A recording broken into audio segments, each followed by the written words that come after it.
Ассалаумағалейкум, құрметті арна көрермендері. Сіздерге бүгін отанымыздағы ең бір тамаша жерлердің бірі Марқакөл бойынан видео түсірілім жасап тұрмыз. Бұл жер енді шын мәнінде керемет. Біз достарымызбен келдік. Жердің табиғатының сұлулығы өте тамаша. Тек қана келу жолы кішкене Марқакөл ауданынан бері көтерілеу, бірақ өте тамаша. Мынау арттағы сайды көрдіңіздер ме? Осы сайды, міне, мына сай. Мына сай. Осы саймен келдік. Өте тамаша. Екі жақтың енді көрінісі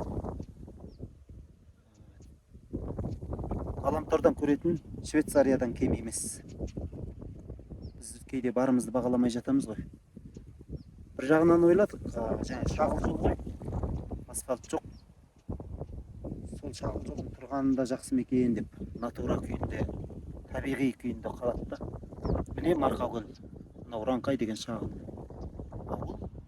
Мынау Марқакөл. Марқакөлдің ерекше енді табиғаты. Ғажайып.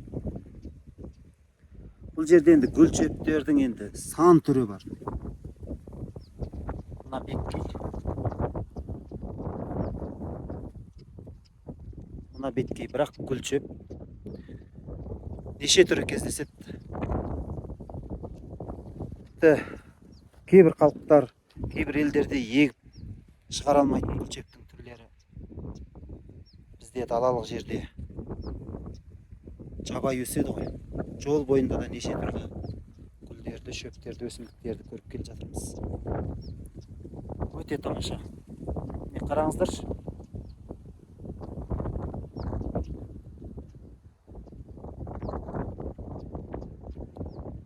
Келіңіздер, көріңіздер. Осыны енді қазақ жігіттері игерсе, еліміздің, отанымыздың азаматтары игілігін көрсе, осы жердің керемет болады ғой. Енді мына жерге бір көлік әкелмек керек сияқты. Көлік әкелген бурабай нелерді көріп жүрміз ғой. Алакөлден келе жатырмыз. Әрине тамаша, бірақ кейбір жерлері қоқысқа толғаны, табиғатты аялау санасының азаматтардағы төмендігі біздің көңілімізді кішкене қынжылтты, шын мағынасында. Табиғат ана деп ардақтаған, аялаған халықпыз ғой.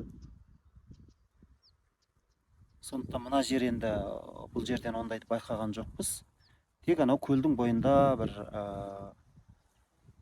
судың несімен шыққан салындылар, солар болмаса, былайша қоқсып жатқан жерді көрген жоқпыз. Өйткені келушілердің қатары да аз. Міне, қараңыздаршы. Гүл шөптердің сан түрі тұр. Міне. Тобылға, бүрлен. Көп енді бұл жерде. Шөптердің қияқ. Енді есіме түскендерін айтып жатқаным ғой. Бүлдірген. Құлпынай дейміз ғой. Ол енді құлпынай кәдімгі. Құлпынай, бүкіл жер құлпынай. Астын ашсаңыз, бүкіл құлпынай мына жерлер. Мынадан шыққанша. Мұнда ғажайып. Қазір төменге түсеміз бұйыртса. Сол жерде мен сіздерге нені көрсетейін. Шағын жағажай ретінде қойып қойған, жасап. Жақсы, біз барып түстік. Bir қызығы, көлдің суы жылы.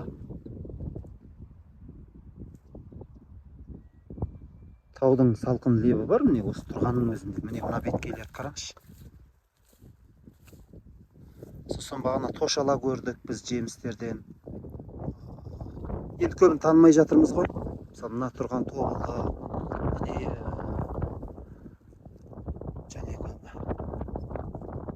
ермен. Сосын жаңа жол желкенді байқадым мен. көп енді. Танымайтын қаншама шөптер бар. Қазақтың бір айырылып қалғаны сол шөп тану ғой, өсімдік тану. Мына жерде санаулы көптер ғана тұр. Біз де осы жерге тамақтануға түстік. Шағын ауыл, адамдарда қонақжай, түсіндіріп жібереді. Бұл жерде енді жақсы сет ұсталмайды. Менде актив Билайн 2 нөмір болған. Актив былай сөйлесуге шығып тұр, бірақ интернетке жоқ. Сосын Билайнда не бар? Интернет бар, сол 3G, 4G'ге қойып қойдық, сонда да 3G шығып тұр максималды. Оның өзінде кей жерлерден іздеп жүресіз антеннаны, қай жерде бар интернеттің мүмкіндігі деп. Сондықтан бұндай аймақтарда мүмкін ол жағының жасап қойса тіпті күшті болар ма еді. Қарасаң көз тоймайтын табиғи сұлулық. Бұл жақта көріп кету ешқандай қиын емес. Жолы шағыл жол болғанмен керемет бір әңгек, бір нәрсе жоқ, жыра бір нәрсе өте алмайтындай. Жаңағы асты биіктеу көктер болса, қиналмай еркін жетесіздер, еш тоқталмай.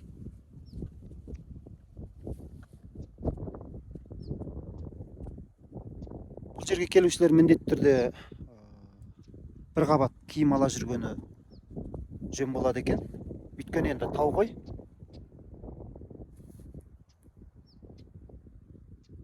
Міне көл керемет.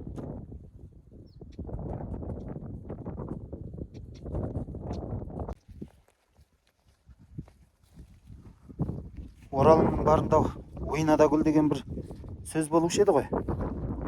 Енді сөз ғана емес қой, атадан келген таным ғой. Біз оны арзан епепе деп түсінеді көп кісі. Немесе жастықтың бір қызуы деп. Шынтып айтында осындайды айтса керек біздің бабаларымыз. Енді әр сөзін фольклорлық танымда үлкен көп дүниелер бар ғой енді. Үлкен жойқын танымдар бар. Солардың бір мекен деп соған көз жеткізгендей болдым мен. Атың барда жер таны, желіп жүріп, асың барда ел таны беріп жүріп дейді. Шетелге асырып жатқан ақшаларымызды осындай өзіміздің аймақтарға, өзіміздің ағайынның қалтасына, өз азаматтарымыздың кәсібіне берсек, нұр үстіне нұр болар ма еді. Тағы бір айта кететін жағдай, осындай биіктен көрем десеңіздер, міндетті түрде тауға шығатын жаңа аяқ киім алып келгендеріңіз дұрыс. Табаны тозбаған болуы қадағаласаңыздар нұр үстіне нұр болады. Өйткені бұнда көкшеп, көкмайса және тік беткей. Әрине қабырғалап шығуға да болатын еді. Мен енді уақыт ұту үшін тік шығып, тік түсіп келе жатырмын. Таюы мүмкін аяқ. Көкшептен тайып кетсе, мына беттен домаласаңыздар енді кішкене ауырсынып қалуларыңыз мүмкін. Үлкен қойтастар жоқ бұнда. Шағылып, сүйекті шағып кететіндей. Бірақ дей тұрғанмен кішкене киім кірлеп, бір ауырсынулар болуы мүмкін. Немесе жоғары шығалмауларыңыз да мүмкін. Осыны бір ескерсеңіздер. Міне қараңыздаршы, қандай керемет. Аз жердің өзінде қаншама сұлулық жасырынып жатыр. Ғажап енді. Бүлдіргендер бар не? Бірақ кішкентай. Кейбіреуі түйін. Міне, мына гүлді қараңыз. Бұның өзі қандай ғажап. Мынандай гүлшеттер бар. Мен өз өсімдік түсіріп жүретін адаммын. Біздің каналдың қысқа видеоларын көрсеңіздер бар ғой ішінде. Мында. Ғажап енді. Бұл біздің ұлттық байлығымыз ғой. Отанымыздың байлығы. Әрине кім қайда баратынын өзі шешеді. Дей тұрғанмен бір азаматтарға ұсыныс ретінде, өзімізден бір көрген тәжірибеміз ретінде, балалар бес айтады ғой, көргенімді айтайын ба, естігенімді айтайын ба деп соғсап көргенімізді айтқымыз келеді. Байдың тілімен айтқанда естіген өтірік болар, көргенімді айт деген қағидамен жеткізіп жатқан жайымыз бар.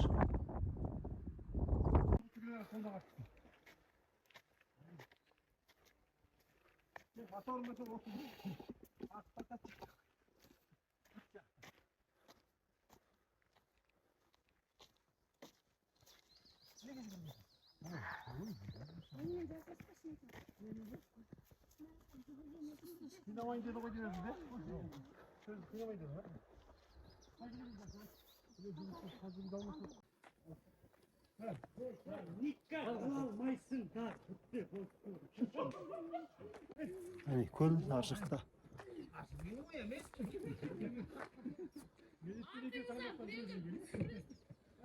Zəvlüm qarağaylar.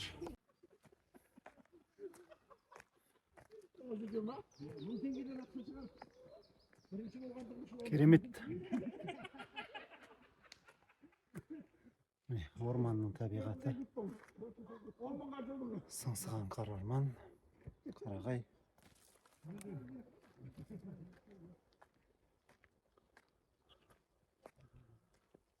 Ғажап енді бір сөзбен айтқанда. Тек қана келіп көру керек. Hoş bolgaysın ey halka, hoş bolgaysın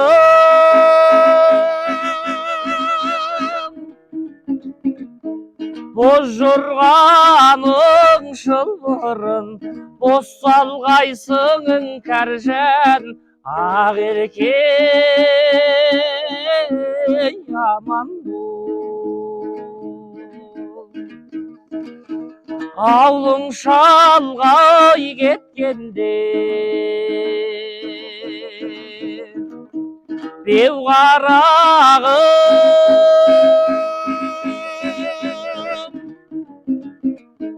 мен құрбыңды қалды деп еске алғайсың іңкәржән ақ еркек яман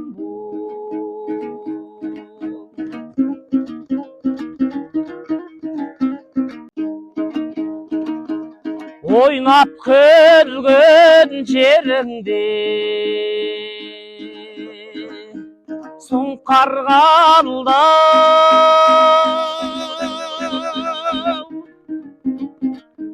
бозбалалар ауылы алыс қалдым іңкәржән ақ еркек яман Алыс қалған аулыңа қараймын деп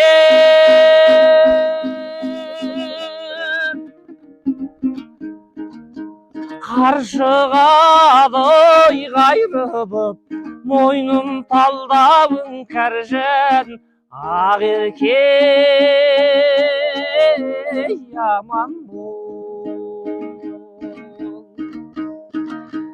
Мойнын талдап іңкәржән ақ еркек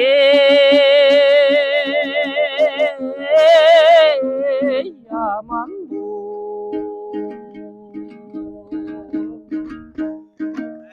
Hey.